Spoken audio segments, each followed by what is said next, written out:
Chocolat ou myrtille, avec ou sans nicotine, la cigarette électronique se décline sous de multiples formes. Mais sa composition, elle, est toujours la même. Une batterie, un liquide aromatisé à inhaler et enfin une diode luminescente pour simuler la combustion. Une cigarette qui séduit de plus en plus. Selon certains vendeurs, près d'1 million de Français en feraient désormais l'usage. À Montpellier, 2 magasins spécialisés fournissent déjà les clients. Je suis extrêmement satisfait, j'étais un gros fumeur et j'ai arrêté du jour au lendemain grâce à la cigarette électronique. J'ai regardé un petit peu sur les différents forums.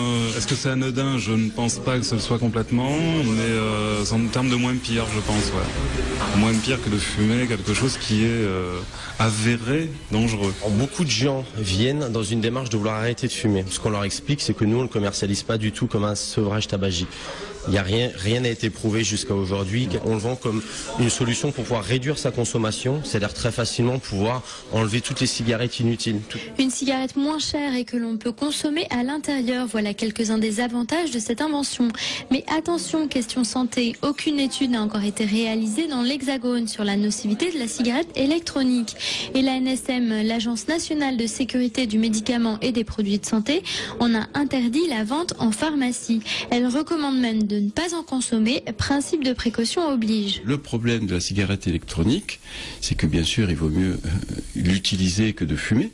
Le tabac, mais ce sont des produits qui n'ont pas été franchement évalués. Quand on regarde des études cliniques, même au niveau mondial, il n'y a pas de preuve comme quoi c'est totalement anodin. Il y a certains produits, il y a des solvants, il y a du propylène glycol, ce sont des substances qui, au long cours, n'ont pas été évaluées et notre agence française de médicaments ne les recommande pas à l'état actuel des choses. Considérées donc pour l'instant comme un bien de consommation courante, les cigarettes électroniques font actuellement l'objet d'une enquête de la part de la Direction générale de la concurrence, de la consommation et de la répression.